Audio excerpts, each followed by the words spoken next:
Bonjour à tous, on est toujours au Mountain Planet évidemment, je suis avec Jérémy Noiret. Jérémy, bonjour. Donc, directeur général du syndicat national des moniteurs des écoles de ski français, SNMSF. Jérémy, tout de suite, on est au Mountain Planet, évidemment, c'est un rendez-vous incontournable du monde de la montagne. On est en fin de saison, c'est l'occasion quand même de parler de cette saison. Elle était un peu spéciale, un peu exceptionnelle, elle était en tout cas très particulière cette saison. Oui, et globalement c'était une belle saison. Le président Eric Brech a pu le dire ce matin lors du ski débrief. Les chiffres sont bons et je crois pour toutes les corporations. Pour les écoles du ski français, c'est un nombre de 2,2% d'augmentation des nombres d'heures d'enseignement. Et c'est vraiment un indicateur qu'on suit, c'est plus de 100 000 heures d'enseignement supplémentaires sur 4,5 millions. Et ça montre l'appétence déjà pour la montagne, mais aussi pour l'enseignement, pour l'encadrement.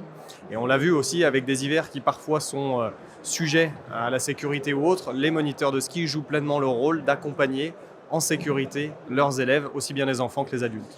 Alors la neige était là et en effet c'était un très très bel hiver pour ça et c'est une super bonne nouvelle.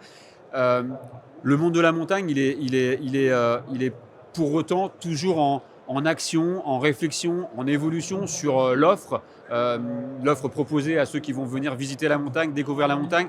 Quand on dit monde de la montagne, évidemment le syndicat des moniteurs des écoles du ski français fait partie bien entendu des acteurs qui font ce monde de la montagne aussi et qui le font évoluer. Comment il évolue, comment vous faites évoluer le syndicat, comment vous faites évoluer ce métier encore là actuellement et pour les années à venir? On a fêté cette année, l'année dernière, nos 80 ans.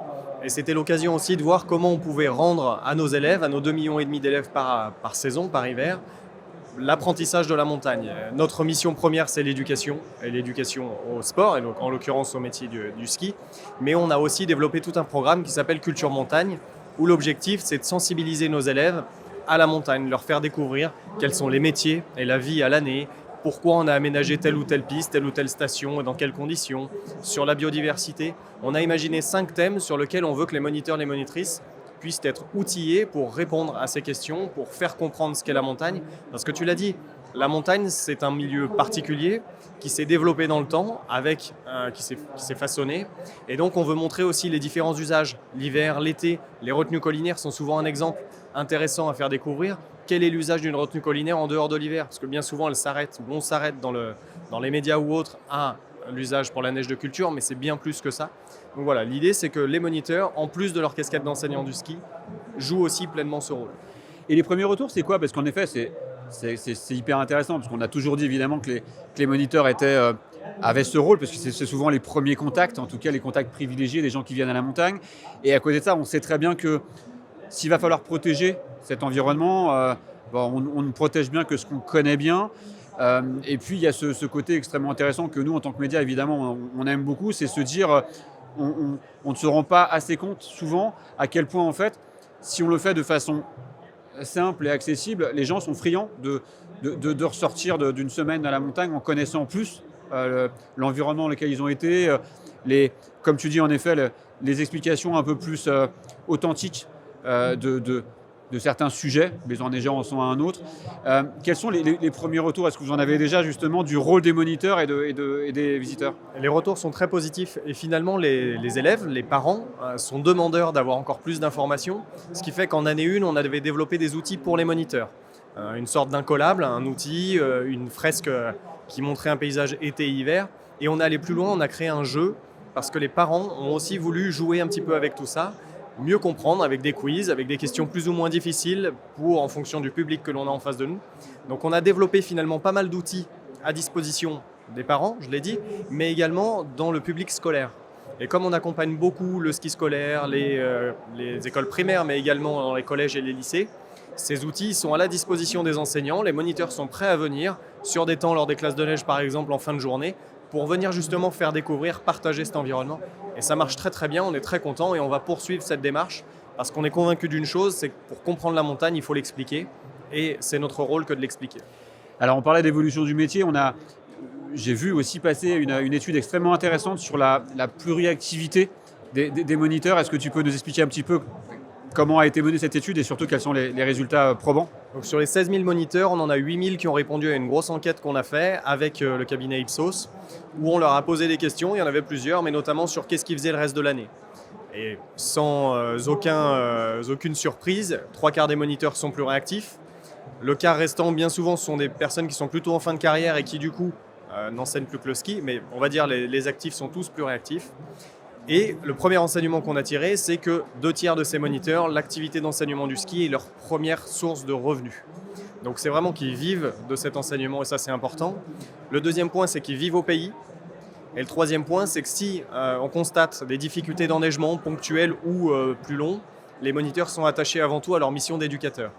Et donc dans ces cas-là, s'il y a à un moment un défaut de neige dans leur station, ils sont prêts soit à aller enseigner dans une autre station, ça marche bien à travers des chartes d'échange, soit également à développer une autre activité d'enseignement.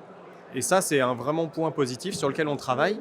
Et ça fait écho à une démarche qu'on avait lancée il y a quelques années autour d'un programme pédagogique qui s'appelle Mon Aventure Montagne, qu'on avait fait aussi en lien avec les guides et les accompagnateurs pour faire découvrir la montagne aux gens qui viennent nous visiter. Alors dans un premier temps, on se concentre sur les enfants, 3-6 ans, 6-9 ans, 9-12 ans, et où là, chacun dans son rôle, on les accompagne sur la découverte d'une activité physique et sportive, et d'acquérir des compétences physiques et sportives, mais aussi sur la découverte de l'environnement. Et là, on fait le lien avec la démarche Culture Montagne.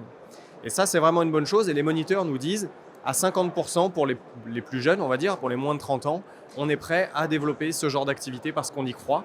Et ça, c'est un enseignement qui est très intéressant. Globalement, on en revient quand même beaucoup sur ce sujet de l'élargissement en fait des sujets enseignés, ou des sujets abordés en tout cas, par le moniteur sur une connaissance plus large de la montagne. Et c'est ce qui a fait que Eric Brech, le président, lors du 80e anniversaire, a annoncé la création de l'école française de la montagne, qui sera une deuxième verticale. On a l'école du ski français, quand ça glisse, quand il y a de la neige. Et l'école française de la montagne, l'idée c'est de fédérer un certain nombre d'acteurs qui le souhaitent, pour que tous ensemble, main dans la main, on puisse proposer à nos visiteurs des activités, de l'enseignement, de la pédagogie, et faire en sorte que ceux qui viennent, peu importe quand ils viennent, en montagne ils y découvrent, ils aient l'œil qui brille et puissent revenir d'année en année visiter nos montagnes. Ouais, très belle initiative. Jérémy, pour finir, un mot sur un sujet aussi évidemment qui est forcément très partagé actuellement et ici sur Mountain Planet aussi, c'est les Jeux Olympiques et Paralympiques Alpes 2030, qu'on puisse démontrer notre capacité à accueillir, une capacité à transformer peut-être certains essais. Comment vous voyez, vous, en termes au nom du syndicat, ces Alpes 2030 ? Alors on le voit d'un très bon œil, évidemment, parce que déjà, ce sera une occasion de montrer tout le savoir-faire qu'on a en France pour accueillir des événements, bien sûr, mais je voudrais penser aussi aux athlètes et à nos athlètes français qui brillent sur les différentes épreuves. Donc là, c'est vraiment une fierté, un engouement, et depuis toujours, l'école du ski français est derrière la Fédération française de ski, et on continuera à les soutenir, donc c'est le premier point. Le deuxième point, bien sûr, c'est une occasion pour les territoires de continuer l'adaptation qu'ils ont mis en place depuis de nombreuses années. Et ça, c'est une certitude. Et le troisième point, c'est de pouvoir montrer à ces jeunes et à des jeunes qui viennent de tous les coins de France, qu'est-ce que la montagne, quels sont les bénéfices, les bienfaits de la montagne. C'est aussi l'enjeu qu'on a avec notre fonds de dotation Enfance et Montagne, où chaque année, on fait venir à peu près 17 000 enfants à la montagne, en lien, et ici à Mountain Planet, on peut saluer tous les mécènes qui ont rejoint l'aventure et qui nous aident à financer ces classes. Et on veut aller plus loin, et c'est pour ça qu'on a proposé également, on est prêt à mettre à disposition notre fonds dans le cadre des Jeux Olympiques et Paralympiques pour faire en sorte qu'il y ait encore plus d'enfants qui viennent découvrir la montagne. Et je crois que c'est l'enjeu prioritaire, et quand on voit la réussite d'un salon comme celui-ci, on se dit qu'il y a un avenir, et l'avenir il passe par les jeunes. Merci Jérémy, parfait. En effet, l'avenir passe par les jeunes et sur les pistes. Merci à toi Laurent, et merci à toute À bientôt. l'équipe.